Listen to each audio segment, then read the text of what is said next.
네, 안녕하십니까. CMA 학원입니다.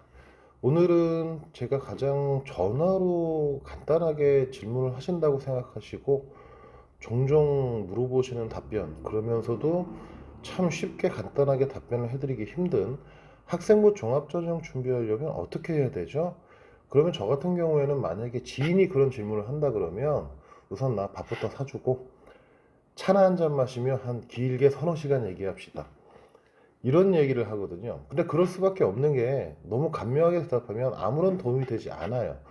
뭐 간단하게 말하면 교과만 준비하면 학생부 교과 준비하는 거니까 그거 준비해. 뭐 수능 최저 있으면 수능 공부도 열심히 해. 이게 학생부 교과 전형의 가장 간명한 답변일 거고, 학생부 종합 전형일 경우에는 또 이렇게 하면 되죠. 간단하게 답변을 들으시고자 한다면 내신 열심히 준비하시고 그 다음에 아이 비교과 스펙을 열심히 준비하세요. 비교과 스펙은 생기부에 기록되는 모든 겁니다.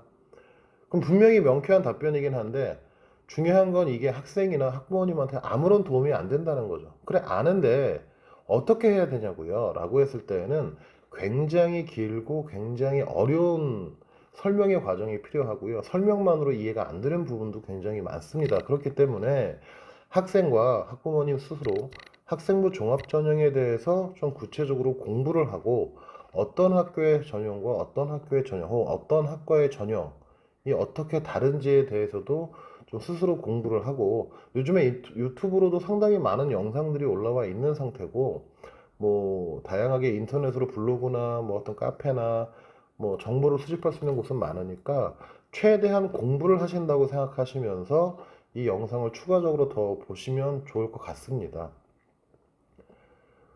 뭐 최대한 저도 간명하게 간략하게 그래서 최대한 정리를 꼼꼼하게 나름 해서 전달한다고는 하지만 이것도 어찌 보면 수박 겉핥기일 수는 있으니까 이런 것들이 기본이다라고만 생각해 주시면 되는데요.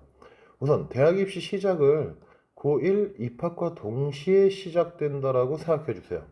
그럼 학부모님들이 진짜요? 진짜입니다. 그러니까 학생부 교과 같은 경우도 간단하죠. 3월 달에 학교 수업 시작해서 학원을 다니기 시작하고 심지어 중3 겨울방학 때부터 고등부 선행을 했기 때문에 중간고사 시험 시작일이 입시의 시작이 아니고 입학과 동시에 입시 시작입니다. 그렇게 염두를 해두시고 좀 준비를 하시는 게 좋고요. 특히 학생부 종합전형은 나 혹은 학생의 모든 것이 기록되는 생기부 자체가 나의 경쟁력이기 때문에 입학과 동시에 선생님과 입학 상담, 그 다음에 뭐 학교에서 시험 보는 것, 또 과목별로 수행 평가, 혹은 과목별로 뭐 발표 활동 한다는 거, 혹은 학교에 있는 여러 행사를 참여하는 것, 그게 다 모든 것이 기록되기 때문에 입학과 동시에 나는 입시 준비를 시작하는구나 라는 것이 중요합니다.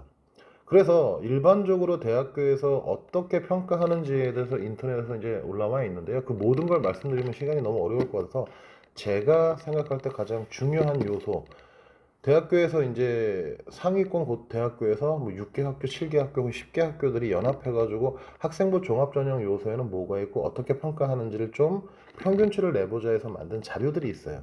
거기서 이제 발췌를 한 건데 우선 기본적으로 학업 역량을 우리는 따진다. 뭐 제일 중요하겠죠. 지금 자기소개서가 올해 2024학년도부터 폐지되었으니 당연스럽게 교과에 어떤 입시의 비율이랄까 혹은 중요도랄까 이런 게 상승한다고 얘기를 하지요. 그렇기 때문에 학업 성취도 말 그대로 내신입니다. 교과 성적이 얼마나 좋으냐 라는 거겠고요.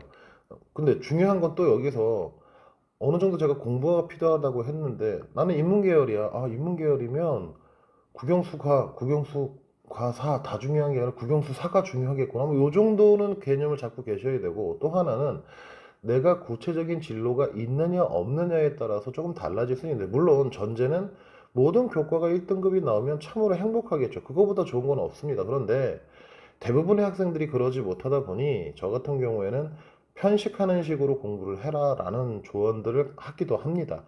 도저히 해도 안 나오는 과목 혹은 내가 전혀 관심도 없고 하고 싶지도 않은 과목 물론 버려도 되느냐는 아니에요. 뭐 최소한의 어떤 기본적인 공부를 하면서 어느 등급 이상까지만 맞자. 요 정도의 어떤 전략적인 선택도 필요한 게 예를 들면 나는 인문계열인데 국어국문학과다. 어문계열 같은 경우에는 영어영문학과, 국어국문학과 1호 혹은 중어, 중국어, 그 다음에 러시아어 물론 이제 일반 계고에서는 러시아어 수업을 들을 수 있는 방법 자체는 존재하지 않습니다만, 어찌됐든 그런 어문 계열로 내가 잡혔을 때에 그런 학종에서 좀 더 좋은 평가를 받기 위해서는 수학 등급이 1등급이 나오고 국어가 5등급이 나오거나 영어가 5등급이 나오는 게 좋을까요? 아니면 그 반대로 수학이 5등급이 나오더라도 국어 영어가 압도적인 1등급이 나오는 게 좋을까요?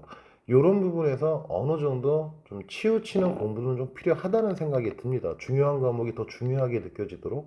실제로 나중에 뒤에서 설명드리겠지만 과목별 반영 방식이 다를 수도 있습니다. 학교마다. 그다음 또 중요한 거, 학기별 학년별 성적의 추이라고 했는데, 요걸로 기본으로 해서 대학교들이 무슨 용어를 쓰냐면 발전 가능성이 이 학생에게 있느냐 없느냐를 얘기합니다. 제가 통상 어머님들한테도 종종 이제 고3 어머님들이나 학생들 듣는 얘기가, 저 사촌 언니가 사촌 누나가 혹은 아는 사람이 혹은 누군가가 우리 학교 선배가 3등급인데도 서울권에 좋은 학교를 갔다는데 저는 왜 안 되나요? 그럼 저도 되나요? 이런 식의 질문을 하시는데요. 그때 항상 일관되게 제가 답변 드리는 건 저도 모르죠 라는 겁니다. 같은 3등급이라도 좀 전에 이 두 번째 항목에 걸쳐서 혹은 전공 과목과 관련돼요. 국어국문학과 지원한다는 애가 국어 3등급이에요. 영어도 3등급, 수학도 3등급, 다 3등급입니다. 1학년부터 3학년 내내 똑같아요. 변화가 없어요. 뭐 상승세도 아니고 하향세도 아니에요. 비슷해요. 그냥 늘상 3등급대로 유지하고 있어요. 이런 아이의 3.0이 있는 것과 어떤 학생은 1학년 때 굉장히 못했어요. 거기서 국어만 좀 잘했어요. 그래서 1학년 때는 4등급이 나왔다가 2학년 때에는 영어 등급도 오르고 뭐 수학 등급은 많이 오르진 않았지만 3으로 그냥 유지를 한 3이나 4로 유지한 상태로 국어도 거의 1이 나오고 영어도 1이 나오고 이래서 한 평균이 2.0이 됐어요. 3학년 때 한 2.0, 2.0보다 2.5 이하 나와요. 그런데 국어 국문학과에서 주로 보게 되는 국어나 영어나 사탐의 과목이 수학보다 상대적으로 높아요. 그러면 평균은 똑같이 1, 2, 3학년 3등급일지는 모르겠지만 누굴 뽑겠습니까? 전공 과목 분야와 관련된 성적이 월등하거나 상승세에 있는 학생을 고르게 되겠죠. 그러니까 내가 무슨 학과를 지원하려고 하느냐, 어떤 계열을 지원하려고 하느냐에 따라서 상승세일 수도 있고 하향세일 수도 있어요. 어떤 학생들은 가끔 저 내신이 하향세인데 괜찮나요? 그럼 보면 내신 격차는 크게 많지 않아요. 한 0.5등급 사이에서 왔다 갔다 하는데 얘는 전자공학과를 지원하는 애가 수학이랑 과학은 고1 때에 비해서 점진적으로 계속 오르고 있고, 국어나 뭐 영어나 뭐 과학에 이제 전공과는 상관없는, 전자공학하고 상관없는 지구과학이 좀 떨어진다. 그걸 다 평균 내버리니까 학생이 저는 떨어지고 뭐 크게 오른 게 없는데요라고 얘기하는데, 그럴 때 반대로 제가 아니 올랐어, 계열에서 따졌을 때는 올랐어라는 말을 합니다. 그러니까 평가 기준이 내가 무슨 계열 학과를 지원하냐 하느냐에 따라서 상승세일 수도 있고 하향세일 수도 있고, 물론 전체적으로 다 상승세이면 좋습니다. 5등급 1학년 때 5등급 하다가 포기하지 말라는 말을 항상 하거든요. 1학년 때 아무리 등급이 낮아도 점진적으로 올라가면 됩니다. 평균은 3이겠지만 결국은 대학에서는 얘는 대학교 와서도 공부를 열심히 할 가능성이 높다. 왜냐? 고1 때보다 고2가 더 어렵고 고2 때보다 고3이 더 어렵거든요.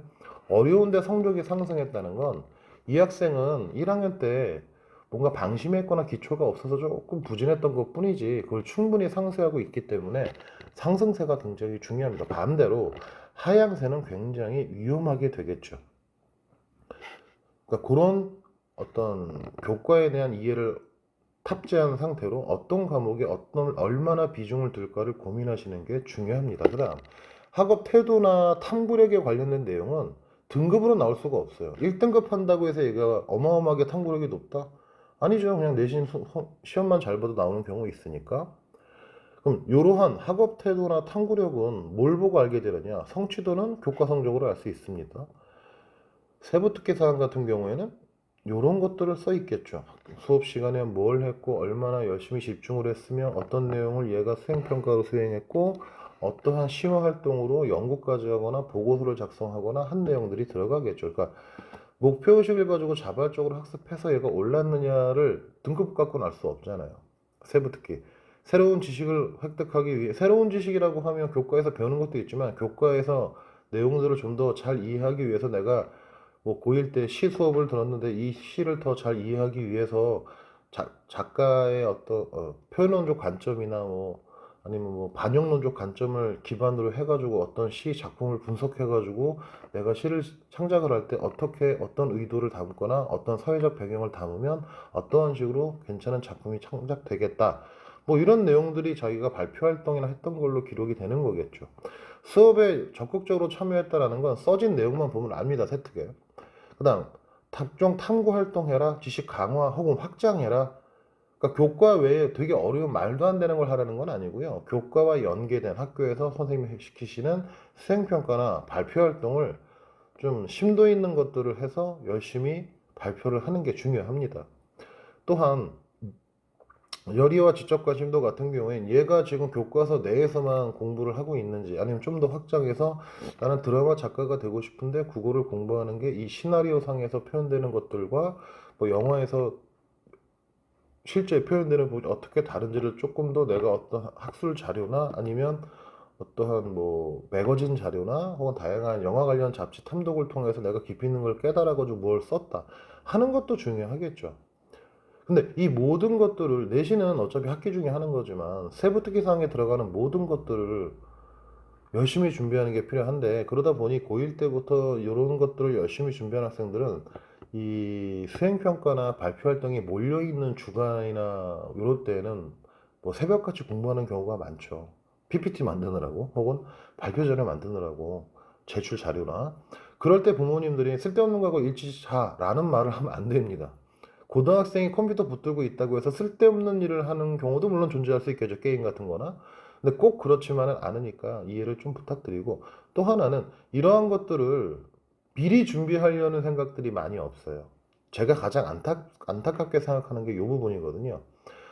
내가 예를 들어 1학년 고등학생이 되기 전에 겨울방학부터 나는 어떤 동아리를 해서 어떤 활동을 하고 어떤 수업을 듣게 되면 어떤 내용들을 좀 나는 관심 있게 보고 어떤 걸 좀 미리 준비해 볼까 이렇게 미리 계획을 하는 것도 필요합니다. 그래서 저도 통상 우리 학원에서 동탄에서 진행할 때 학생들이 오게 되면 겨울방학 시작하는 12월 혹은 1월부터 3월 전까지 계속해서 비교과 활동을 미리 계획을 해둡니다. 국어 수업도 하면서 비교과 계획도 미리 세워두고 그래야 학기 중에 갔을 때 과부하가 좀 덜하겠죠. 내신 대비도 해야 죽겠는데 시험 2주도 안 남았는데 수행평가를 하신다고 하고 발표를 하라고 하고 발표자를 만들려고 하면 교과 상태도 꼬이게 되니까 이게 중학교의 가장 큰 차이점입니다. 중학교 때는 뭐 대충 슬렁슬렁 해도 뭐 그거 넣어도 크게 상관없고 하니까 중요성을 모르다가 고등학교 때 학종하려면 이런 거 되게 열심히 해야 된다던데 친구들이 막 열심히 발표하고 꽤 좋은 퀄리티로 발표를 하니까 기가 죽을 수밖에 없죠. 그럼 시간을 들이게 되고 교과 공부에 투자돼야 될 시간이 줄어들기 때문에 이런 것들을 조금 더 1학기 것은 겨울방학 때 미리 그 전학년도 혹은 2학기 때 것은 여름방학 때 내가 2학기 때 무슨 과목 배우니까 어떤 주제를 미리 이런 것 좀 하면 좋겠다 라는 정도의 자료 수집이나 이런 것들을 미리 해둘 필요는 있다는 겁니다. 어차피 정시만 대비하는 건 아니니까. 자, 그래서 진로 선택 과목이 이렇게 이제 시작되는 건 실제로는 고2 때부터인데요. 이건 고3 때 이제 이런 식으로 진로 선택 과목이 나오겠죠. 그런데 이걸 보여드리는 이유는 가장 고3 때나 고2 때 학생들이 신경을 쓰지 않는 부분이라서 그래요. 물론 학교 선생님들이 전달을 잘못해줘가지고 아이들이 전형에서 불이익을 받는 경우도 있습니다. 제가 있는 지역의 어떤 학교 선생님은 야, 진로 선택 필요 없어. 대충 해도 돼. 그래서 그 학생은 고3인데 내신이 한 4등급에서 5등급 왔다 갔다 하는 정도? 그랬는데 진로 선택이 싹 다 C예요. 그럼 요 정도 학생들이 써야 되는 데가 비교과 스펙이 있다면 그나마 수도권 안에서 어떻게 원서를 넣을 수 있는데 이 친구는 비교과 스펙도 전무한 상태고 심지어 뭐 학과는 전자공학과 쓰고 싶은데 동아리는 바둑 동아리 하고 아니면 꽃꽂이 동아리 하고 뭐 농구 동아리 하고 이런 거 하니까 뭐 연관 창체 활동도 전혀 없고 세부 특기 사항 같은 경우에는 글자 수 한 반도 못 채웠고 그러다 보니까 나중에 진로 선택 과목에 들어가는 조금 더 좋은 학교를 쓸 수가 없는 겁니다. 이제 올해부터는 대부분 진로 선택 과목이 최소 3과목 정도 들어갑니다. 2학년 때 했던 과목도 들어갈 수는 있는데 예를 들어 이공계열이라 하면 자연계열은 물, 화, 생, 지, 투, 물리, 생명, 화학, 지구과학, 투는 전부 진로 선택 과목으로 편성이 되어 있기 때문에 대학교 입장에서는 뭐 잘한 것 중에 3개 들어간다고 하면 A등급 들어가는 게 좋겠죠. 그런데 여기 비율을 보시다시피 사회문제 탐구라는 과목은 인문계열의 과목이긴 하지만 진로 선택에서 52%가 A를 받습니다. 그럼 이 말은 뭐냐면 절대평가 말고 상대평가 등급으로 했을 때 거의 5등급 정도나 6등급 가까운 6등급대 아이들까지 포함되어 있다는 거예요. 근데 그럼에도 불구하고 예를 들어 가천대나 어, 가천대나 명지대나 이런 학교나 단 몇 개 학교들은 A 등급을 변환 환산해 줍니다. 뭐 A는 1등급, B는 2등급, C는 예를 들어서 5등급 확 떨어뜨려요. 그러니까 C를 맞는 순간 끝납니다. 들어가도 의미가 없어요. 근데 내가 상대평가 과목은 다소 조금 3, 4도로 낮지만 요게 A가 나와 있으면 요걸로 등급 환산해서 조금 더 들어가니까 내 내신이 살짝 올라가는 효과도 얻을 수 있겠지요. 그러니까 요 투 과목들 같은 경우에 3학년 때 선택했다면 요런 것도 어느 정도 충실해 주시길 바라고요. 그 다음에 최상위권 같은 경우에는 A만 맞으면 된다. 여기도 A죠. 83점인데 A입니다. 즉 절대평가니까 80점 이상이면 A예요. 그런데 100점인 A가 있죠. 뭐 하나 틀린 A가 있겠고 그런 것까지 반영하는 학교들이 서울의 상위권 학교입니다. 그러니까 단순히 얘가 몇 점인지만 성취도가 A냐 B냐 C냐만 들어가는 게 아니라 진로선택 과목 A, B, C 3개인데 A가 들어가는데 성취도 분포를 봤더니 25%가 A야. 그럼 반대로 말하면 이걸 절대평가가 아니라 상대평가로 계산을 하면 3등급이 23%까지인데 25%가 들어가 있던 건 4등급의 일정 부분이 들어가 있다는 얘기죠. 여기에. 그러니까 요거 B를 반영해서 이제 내신 성적으로 환산해 주는 경우가 서강대하고 고려대 같은 경우도 있는 겁니다. 이게. 중경외시 서성안에서도 이러한 계산법을 쓰는 상황이 발생할 수 있으니 아직까지 올해 입시나 내신의 어떤 계산 방식은 뭐 예비안으로 나와 있긴 하지만 대체로 이제 6월 달 정도에 확정이 되거든요. 그때 미묘한 변화는 있을 수 있으니까 어찌됐든 진로 선택 과목도 무시하면 안 된다. 최대한 공부를 해주셔야 한다. 특히 이공계열의 이런 과목이나 문과의 사회문제 탐구나 뭐 혹은 뭐 과목들이 있다면 그런 것들은 또 세특이 중요하다. 세특에서 얼마나 열심히 탐구했고 얼마나 열심히 전공 관련 주제로 탐구했는지도 내용도 중요하다. 그래서 심화고 같은 게 이 친구 같은 경우에는 미디어 쪽이나 미디어 광고 홍보 쪽에는 좀 관심이 많아서 경영학과 지원을 했던 친구인데 그 국어를 공부한 내용도 물론 담겨는 있지만 영상 콘텐츠 기획자의 꿈 이렇게 되어 있고 OTT 서비스 사례를 연구하고 뭐 이러한 것들이 써 있잖아요. 그런 비교과 세특에 들어갈 만한 이제 발표 활동 혹은 진로 탐색 활동을 세특에다가 넣는 것도 좋고요. 자, 창취 활동, 동아리, 자율 활동, 진로 활동 요 세 가지를 우리가 일반적으로 창의적인 체험 활동, 창의 체험 활동이라고 하고요. 교과만큼이나 중요하다는 걸 명심하시고 이런 거에 아무런 생각 없이 대처하시면 안 된다는 걸 학생분들한테 꼭 얘기해 주고 싶어요. 특히나 이제 소위 내신 등급이 떨어지는 학생들일수록 학부모님들의 입장이나 학생들의 입장이 지금 스펙이 문제냐? 내신부터 올리자. 근데 내신은 높던 낮던 무조건 준비해야 되는 겁니다.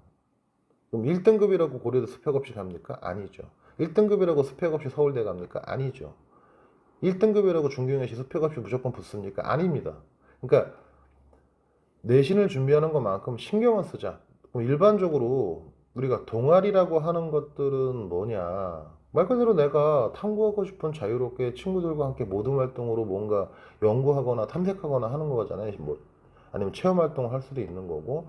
특히 이제 이게 대학에서 평가하는 진로 역량의 진로 탐색과 활동 경험 안에서 평가가 받는다는 겁니다. 거기다가 생활기록부를 출력해 보시면 다들 아시겠지만 생활기록부 제일 앞에 부분에 구성되어 있는 게 창체 활동입니다. 제일 먼저 나오는 게 학생 사진, 학생의 인적사항, 중학교, 고등학교 어딘지. 근데 이제는 요거는 블라인드 면접이라 입시에 제공은 되지 않지만 출력 순서대로 하면 그 다음에 뭐 제일 처음에 나오기 시작하는 것들이 출결 상태, 그 다음에 동아리하고 자율활동하고 진로활동이 1, 2, 3학년 것이 먼저 다 앞에 있어요. 그러니까 입학사정관 입장에서는 가장 먼저 보게 되는 아이한테, 학생한테 혹은 지원자한테 가장 먼저 큰 선입견을 제공하는 것이 이 부분이라는 겁니다. 근데 여기에서 나는 지금 전자공학, 뭐 기계공학과나 뭐 영어 영문학과나 뭐 어떤 학과의 입학사정관인데 이 친구의 서류를 봤는데 1학년 때 꽃꽂이부, 2학년 때 테니스부, 3학년 땐 영미 소설 동아리 뭐 이렇게 돼 있어요. 근데 얘가 전자공학과예요. 아무런 상관이 없잖아요. 그렇게 되면 이 친구는 비교과 활동 수준이 굉장히 적내라고 인식을 하고 들어가서 세부 특기 사항까지도 보게 되겠죠. 그럼 내신이 비슷한 친구와 경쟁했을 땐 당연히 서류 점수 좋은 점수를 받을 수가 없겠죠. 그래서 가장 먼저 인상을 주는 부분이라서 저는 굉장히 많이 신경을 쓰는 부분이고요. 여기는 글자 수 꽉꽉 채워라. 어떤 친구 같은 경우에 동아리 활동이 한 3줄 들어가 있거나 4줄 들어가 있거나 이런 경우가 많은데 굉장히 위험한 겁니다. 그래서 뭐 여기도 나오지만 전공 관련 교과에 있는 우리 아까도 말씀드렸죠. 앞에서 말한 얘기입니다. 전공과 관련된 과목을 얼마나 잘하느냐, 또 선택 과목, 진로 선택 과목은 어느 정도 어떤 과목을 잘 이수했느냐. 예를 들어서 좀 특이해 보이는 과목들이 있잖아요. 심리학이나 철학이나 혹은 뭐 AI나 아니면 뭐 뭐 소프트웨어나 좀 특이한 과목들이 있어요. 이런 것들은 컴공을 하는 아이들 소프트웨어 들으면 좋겠고, 내가 심리학과 지원한다 혹은 광고 뭐 마케팅 쪽에 지원한다 그럼 광고 심리학 관련돼 있으니까 심리 좀 배워보자 이럴 수도 있겠죠. 그러한 좀 특이점이 있고 내가 진로를 잘 탐색하고 그거에 맞게 과목을 어떻게 잘 선택했는지도 중요한 요소로 작용하고, 물론 그런 진로 선택 과목은 A, B, C 등급만 나오니까 A 등급이 얼마나 뛰어난지를 모르니까 반드시 세부 특기 사항은 꼼꼼하게 깊이 있는 활동을 많이 넣을 수 있도록 발표를 충실하게 준비해야 된다. 자, 교과 성취도는 등급이니까 여기서 굳이 말씀드리지 않는데, 굳이 이제 여기서 점검해야 될 건 석차 등급만 들어가시는 줄 알아요. 그렇지는 않습니다. 본인이 받은 원점수의 평균의 표준 편차의 이수 단위의 수강자 수까지 봅니다. 제가 수강자 수 얘기는 웬만하면 잘 들릴 일은 없는데, 제가 있는 지역은 다 비슷한 한 300명대 적어도 200명 말 후반 이렇게 되니까. 근데 지방권에 이제 인원이 굉장히 적은 학교들이 존재할 수 있어요. 한 200명 정도다. 혹은 200명도 조금 안 되는데 2학년 때에 물화생지 이공계열 수업으로 빠져나뉘고 또 사탐 과목으로 빠져나뉘면 아이들이 한 과목 듣는 숫자 인원들이 굉장히 적겠죠. 그런 것들이 근데 실상은 영향을 끼칩니다. 100명이 같이 경쟁하고 시험 봐서 1등급인 학생과 40명이 경쟁해서 1등급 하는 학생은 다르다고 평가할 수밖에 없으니까요. 이걸 뭐라 할 수는 없거든요. 거기다 그럼 그것만 보느냐? 아닙니다. 인원이 적더라도 이 학교는 4등급도 굉장히 뛰어난 건데 라고 할 수 있거든요. 왜? 표준 편차 때문입니다. 표준 편차는 말 그대로 수능 점수에서 표준 점수라고 얘기하는데 결국 표준 편차를 반영해서 표준 점수를 만드는 건데, 평균에서 얼마나 위, 아래에 점수대 학생들이 포진되어 있느냐. 그래서 표준 편차는 일반 계고 같은 경우에는 1학년 때에는 20을 넘어가는 경우가 별로 없습니다. 10 이하는 거의 없다고 보시면 돼요. 10 이하가 나올 수 있는 건 예체능 정도, 다 맞출 수 있게 문제 내는 정도. 그러니까 이건 진짜 말도 안 되게 다 쉬워서 누구나 다 맞을 수 있는. 그래서 15에서 16 사이를 왔다 갔다 하게 되는 게 1학년 때가 일반적인데, 2학년 때부터는 이제 소위 주요 과목, 어려운 과목들이 20을 넘어가게 됩니다. 일반 계고들은. 혹은 10 말, 19, 뭐 18, 최소 18 이상은 되고 21, 뭐 이런 식으로 되거든요. 그러면 넓게 펼쳐져 있구나. 평균이 60인데 표준 편차가 20이라는 건 80점 사이에서와 평균에서 약간 낮은 40점대 포진돼 있다는 거거든요. 학생들이 낮은 친구도 많고 높은 친구들도 있고. 근데 표준 편차가 유난히 낮게 나오는 학교가 있을 수 있어요. 두 가지 패턴으로. 전체적인 학생 실력이 떨어져서 선생님이 문제를 너무 쉽게 낼 수밖에 없는 학교들, 소규모 학교들이나, 혹은 학생들이 전체적으로 너무 뛰어나서 아무리 문제를 많이 어렵게 내도 편차가 크지 않은, 그게 뭡니까? 특목고가 되겠죠. 그래서 표준 편차가 10대로 12, 13으로 낮으니까 우리 학교에는 특목고처럼 반영받겠네, 그렇게 생각할 수는 없어요. 수업 내용이나 세특을 보면 딱 알거든요. 교과 편제도 완전 다릅니다. 특목고하고는. 그러니까 이러한 부분들이 일정 부분에서 영향을 끼칠 수는 있다.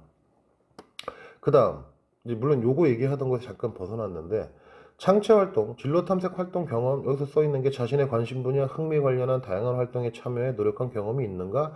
이런 것들을 대학에서는 또 뭐라고도 하냐면 전공 관심도나 전공 관련도라고 표현할 수밖에 없겠죠. 혹은 지적 호기심이 얼마나 또 있느냐? 그러니까 다양하게 세특에 깊이 있는 내 전공 분야의 최신 기사나 최신 기술이나 어떤 최신 어떤 흐름이나 이런 것들을 파악해두는 것도 중요하고 그런 발표 내용을 준비하는 것도 중요한 거죠. 특히 이제 최상위권 대학교에 합격한 학생들이 내신만 가지고 자꾸 학종을 비교하시는 부모님들이 계시는데 아무 의미 없습니다. 솔직히 말씀드리면. 뭐 3등급도 서울대 갈 수 있어요. 갈 수도 있죠. 근데 대체로 못 가고요. 등급 커트는 존재하죠. 아무리 특목고라도 3등급인데 비교과 스펙 아무것도 없고 그냥 뭐 복불복처럼 찍었더니 붙었어 이런 경우는 없습니다. 그럼 뭔가 많이 한 거예요. 우리가 상상할 수 없을 정도로 많이 했기 때문에 되는 겁니다. 거기다가 교과라고 따지면 부모님들이 학생부 종합전형이든 학생부 교과전형이든 특목고 아이들은 내신이 일반교과랑 동일하게 적용받는데 그것도 아닙니다. 이미 다 알고 있는 공공연한 비밀인데 우리가 떠들지 않을 뿐인데 특목고들은 전공 과목이 외고는 전공 과목이 있고요. 그 다음에 자율고나 자사고 같은 경우에는 아예 심화 과목이 따로 존재합니다. 진로 선택을 말씀드린 게 아니고 심화 과목입니다. 그러니까 뭐 고등학교 때 대수학을 해버린다던가 선형대수학 수업이 깔려있다던가 아예 그럽니다. 대학교에서 하는 수업이. 그럼 그런 것들은 일반 고에서 배우는 일반 공통 과목과는 다른 채점 기준을 가지고 있어요. 저는 이제 특목고 입시도 해봤던 사람이기 때문에 항상 그 부분을 강조했습니다. 항상고 그래야 보내고 민족상고 그래야 보내는 거니까. 그렇기 때문에 압도적으로 높은 학교를 많이 갈 수밖에 없는 거예요. 그 학생들이. 그러니까 그러한 추가적인 요소까지 계산을 하고 나면 단순하게 등급만 가지고서 되냐 안 되냐는 의미가 없는 이야기입니다. 그러니 제발 동아리, 자율, 진로를 신경 쓰자. 교과활동, 창의적 체험활동에서 교과활동은 세특 얘기하는 걸 거고요. 창의적 체험활동은 요거 동아리, 자율, 진로에서 전공 계열에 대한 관심 갖고 탐색하고 연구했던 경험이나 활동이 있는가. 전자공학과 다니는 가려고 한 친구라면 뭐 회로도 같은 것도 그려보고 직접 간단한 뭐 아두이노 회로도 같은 것도 만들어보고 뭐 간호학과 가려면 뭐 혈압 재는 것도 해보고 되게 기본적인 것들 하죠. 그런 기본적인 것들을 좀 넘어서서가 중요하겠죠. 자, 동아리 활동, 자율 활동, 진로 활동 중요하다. 특히 자율활동 같은 경우에는 동아리는 친구들끼리 이제 같이 그냥 어떤 만들어지는 동아리에 등록을 하는 경우도 있지만 될 수 있으면 뭔가 리더십을 보여주고 창의성도 보여주려면 너희가 창립해라 라는 얘기를 가장 많이 합니다. 그래서 실제 저희 학원 애들은 1, 2, 3학년 사이 안에 동아리 창립을 반드시 한 번 이상은 하게 좀 지도를 하고요. 본인들도 본인이 만든 어떤 동아리 일정이나 활동 계획이기 때문에 즐겁게 참여할 수 있고요. 자율활동 같은 경우에는 담임 선생님이 작성하는 칸이 되겠는데 이것들은 학교에서 하는 행사나 학급 행사가 적힙니다. 근데 학급 행사로 내 진로에 관련된 어떤 독서활동 서평 쓰기라는 걸 선생님 담임쌤이 시킬 수도 있고요. 혹은 내 뭐 전공 목표 분야의 어떤 내용들을 연구해서 발표하기 이런 활동을 뭐 학급 활동이나 혹은 학교 활동으로 할 수도 있는 거고요. 학교에서 프로젝트 활동이라고 해서 기록되는 게 진로가 아니고 자율인 경우도 있고요. 그러니까 학교에서 대회라는 난 무조건 안 해. 무슨 프로젝트 활동 귀찮아 안 해. 뭐 만들어야 돼. 그러면 큰일 납니다. 거기에 적히는 거 그럼 뭐밖에 없냐? 적성 검사한 거. 그 다음에 무슨 어떤 되게 성교육 받은 거, 학교 폭력 교육 받은 거 이런 것만 적혀 있는 겁니다. 자율 활동이 그렇게 되면. 진로 활동은 진로 활동 시간 수업이 이제 시간표 배정상에 있다면 그때 한 활동들을 적을 수도 있고요. 아니면 진로 활동 수업이 진로 수업이 없는 경우에는 이제 본인들 재량으로 활동한 내용들을 담임 선생님이 기록하시는 경우도 존재할 수 있습니다. 자, 그래서 생기부를 처음부터 쭉 보여드리게 되면 창의적 체험활동, 이렇게 자율활동, 동아리활동, 진로활동. 여기 동아리활동 1학년 때 걸 보시면 양이 그렇게 많지 않아 보이죠. 통상 요거의 2배 이상은 됩니다. 글자 수 마감 500자까지 팍 맞추면 굉장히 적은 양이라고 생각하시면 되고요. 그러니까 이 학생기부를 갖고 있는 친구는 1학년 때는 크게 관심을 안 뒀던 거겠죠. 네. 뭐 자연과학 프로젝트니 문화예술 프로젝트니 이런 프로젝트 활동들을 학교에서 하는 게 있고 학교 특색 활동만 있고 학급 특색 활동은 딱히 없죠. 그럼 진로와 관련되지 않은 요런 거는 크게 의미가 없습니다. 이런 거. 그냥 학생 자체의 학습 부원으로 그냥 반에서 학습부장인가 보죠. 뭐 이런 거 적혀 있을 거고 별 크게 의미는 없고 결국 관련 있는 거는 요 정도 될 텐데 왜? 이 친구가 자연 생명공학 계열을 지원을 한다면 진로 활동도 진로 활동 시간에 한 거, 진로 시간에 한 거나 뭐 하는 것들을 쓰게 되겠죠. 자, 정성평가를 위한 인문계 영어, 국어, 사탐, 수학 열심히 요 순서대로 준비하시는 게 좋다라고 일반적으로 말씀드립니다. 자연계열은 수학, 영어, 과탐, 국어 순의 과목의 중요성이 있다. 그러니까 내가 자연계열로 가려고 하는데 국어가 4등급이라 너무 낮고 수학은 한 2등급 된다.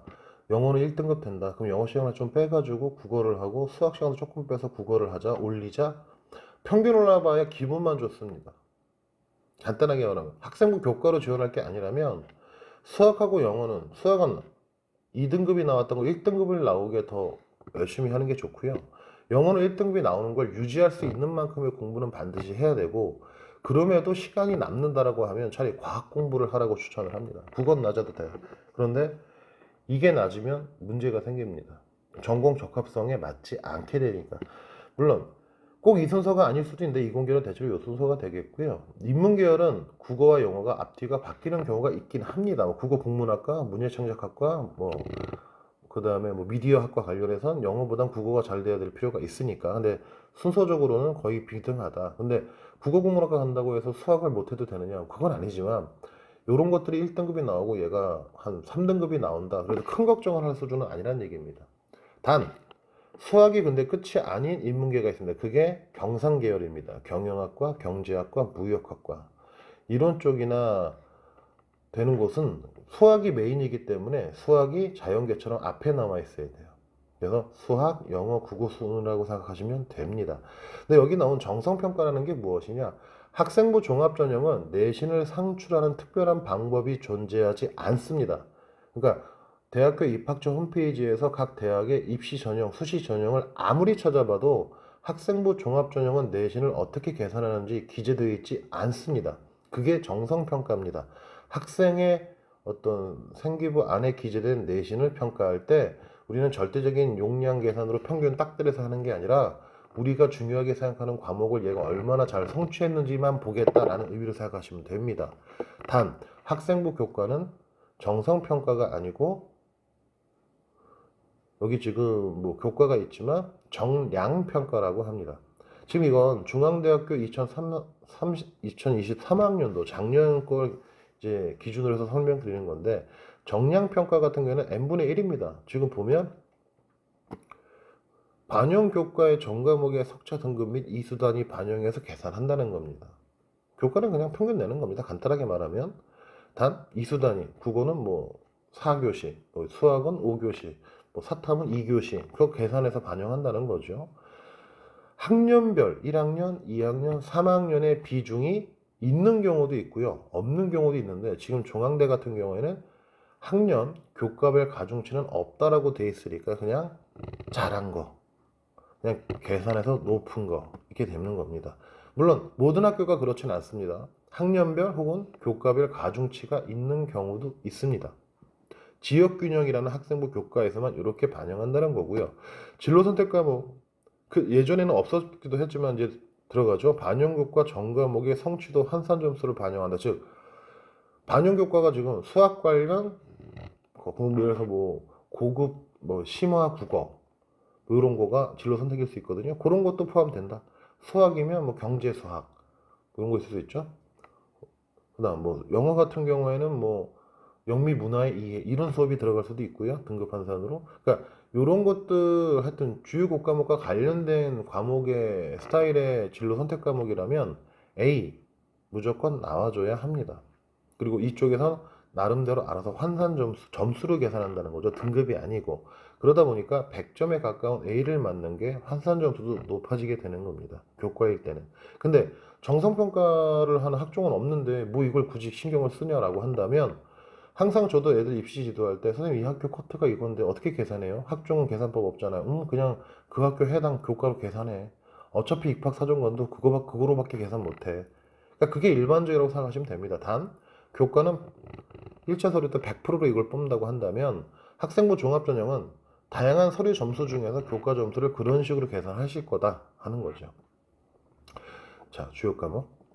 그 다음에 실기형은 이렇게 과목이 빠지는 게 있죠. 뭐 과학 빠집니다. 왜? 영화, 문예, 창작, 사진이니까. 그러니까 우리 아들이 문예창작학과 갈 때 우리 딸이 영화 쪽에 뭐 연출 이런 걸 하고 싶대. 사진학과를 가고 싶대. 너는 왜 과학을 안 하니? 안 해도 됩니다. 중앙대는. 특기형, 상기 외에 여기 정해놓은 거 전체 나머지 미술이나 이런 데는 뭐만 들어간다? 국어, 영어, 사회. 그래서 미들이 입시 준비하는 경우에는 수학을 준비 안 하는 경우가 많죠. 학종도 마찬가지입니다. 반영이 안 되니까 잘. 자, 이런 거 적용하시고요. 그 다음 교과 성적이 높아도 낮아도 아까 앞에서 잠깐 얘기했지만 학생부 종합전형에서는 비교과 활동은 매우 중요합니다. 다시 말씀드릴게요. 스카이, 서성한, 뭐 서울에 있는 좋은 대학 6개죠. 뭐 포항공대, 카이스트, 유니스트, 지이스트, 뭐 특수대들 내시면 높다고 갑니까? 아닙니다. 특목고 아이들이 굉장히 많은 비율로 뽑히기 때문에 간단하게 말하면 그 친구들의 비교과 스펙은 넘사벽입니다. 그러니까 일반 교육 학생도 아무리 내신이 1등급의 극상이라 하더라도 스펙이 없다면 아예 서류도 넘어가지 않는 경우가 있습니다. 저희 학원에서도 1.2등급, 1.1등급 친구가 서울대 원서 넣었지만 아예 서류에서 광탈하는 경우가 있어요. 왜? 그 친구는 저랑 입시 컨설팅을 한 게 3학년 때입니다. 그러니까 스펙 관리를 3학년 때만 한 겁니다. 1, 2학년 때는 알아서 했죠. 알아서 본인이 스스로 학교쌤이랑 떨어집니다. 그래서 생비 기록이 양이 적냐? 아닙니다. 많습니다. 그리고 나름 본인은 질이 높다고 생각했어요. 단 비교 우위에 설 수 있느냐가 문제인 거죠. 진짜로 양질의 스펙을 가진 아이들이 어느 수준인지는 모르는 상태로 그냥 인터넷 검색으로 나오는 활동들을 쭉 하게 되면 그게 일반적인 스펙인 겁니다. 왜? 남도 그렇게 찾을 테니까. 그러니까 조금 더 많은 고인과 노력이 필요하다. 높으면 좋은 학교에 가려고 스펙이 있어야 될 거고요. 낮으면 낮은 내신을 커버해 줄 수 있는 스펙이 높으면 좋을 거고요. 그래서 5등급이라도 상명대를 합격하는 경우가 있고요. 실제로. 그래서 이제 유튜브나 이런저런 뭐 블로그나 이런 인터넷 글에서 5등급도 수도권 대학이나 서울권 대학 갈 수 있나요? 저도 네 라고는 해요. 단 전제 조건이 뭐다? 내신 낮아도 비교과 활동이 말도 안 되게 세면 가죠. 예를 들어 영화 뭐 연출해가지고 동국대 연출이나 연기 쪽으로 간다고 합니다. 그럼 동국대 연극학과 연기학과 가는 애들은 내신 높을까요? 안 높아요. 탤런트면 그냥 가겠죠. 영화 배우면 가겠고 그게 스펙이니까 그 친구한테. 연출이라면 청소년 영화제 가서 대상 받았습니다. 볼 거 있나요? 뽑아야지. 그러니까 그러한 부분의 것들을 우리가 준비를 해야 된다는 거고, 컴퓨터 공학과라 하더라도 예를 들어 내신은 낮아요. 5등급인데 얘가 뭐 네이버 해킹 대회에서 해커톤 대회에서 1등 했다. 안 뽑을 이유가 없지 않습니까? 교회 대회라 하더라도. 그러니까 그 정도의 스펙들을 그 정도의 수준을 보유하고 있는 친구들은 특별히 대접받는 게 옳다고 저도 봅니다. 그러니까 노력을 해야 된다. 우하향 성적 3.0보다 우상향 성적 3.0이 발전 가능성이 높아 조업평가를 받는다. 앞에서 얘기 드렸던 건데 다시 한번 정리하자면 뭐 그냥 전반적인 과목이 3일 때 근데 1학년 때 5등급 했고 2학년 때 3등급 했고 뭐 한 4등급 했고 3학년 때 2등급 했어요. 그럼 평균 내면 3 나올 거거든요. 그럼 누구 뽑습니까? 1학년 3학년 내내 3등급 받은 친구. 우상향? 좋은 겁니다. 우하향 떨어져. 1학년 때 1등급 받았어요. 2학년 때 뭐 3등급 받았어요. 3학년 때 4등급 이하로 팍 떨어져요. 그래서 평균 3.0 나와요. 뒤하고 나하고 비교하면 똑같은데 왜 난 떨어져? 왜 떨어지겠어요? 어려운 과정 공부할수록 내신이 떨어진다는 건 대학교 가서의 발전 가능성이 낮다는 얘기가 되잖아요. 그럼 당연히 입학사정관 입장에서는 혹은 면접을 보신 교수님 입장에서는 얘보다 제가 낫지 이렇게 되는 거죠. 진로, 목표, 직업, 학과에 대한 이해도를 높이는 게 비교과 계획엔 필수적이다. 양질의 비교과 계획 활동 계획을 하고 싶다면 합격자들의 수기 자기소개를 찾아보자. 이걸 제가 두 개 같이 이제 보여드리는 이유가 나 전자공학과 가야지, 뭐 아니면 나 기계공학과 가야지, 생명공학과 가야지, 아니면 난 의대 가야지, 난 간호사 돼야지, 아니면 나는 뭐 작가가 될 거니까 국어국문학과 가야지, 아니야 난 통역사 될 거니까 영어영문학과 가야지.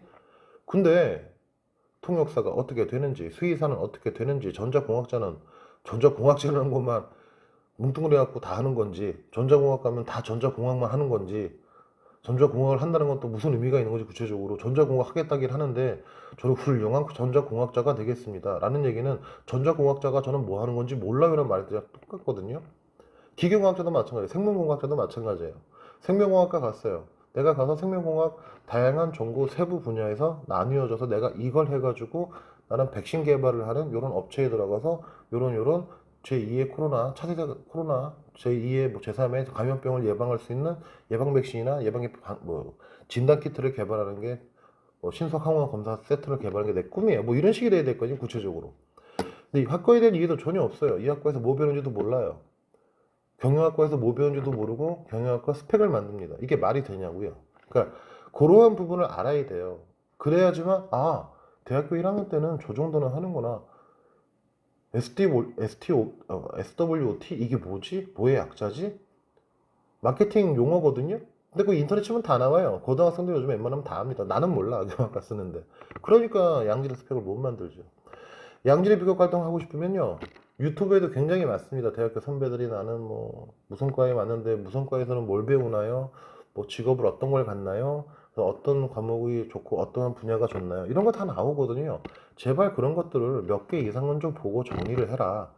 혹은 인터넷에 경영학과 합격한 선배들 자기소개서 찾아보라 그러면 친구들이 특히 이제 올해는 더 심할 텐데 작년까지 놓고 뭐하라고 찾아봐요? 그거 봤다가 자기소개서 뺏기면 어떡해요? 이런 얘기하거나 아니면 올해 같은 경우에는 자소서가 폐지됐으니까 자기소개서 폐지됐는데 자소서를 왜 보죠?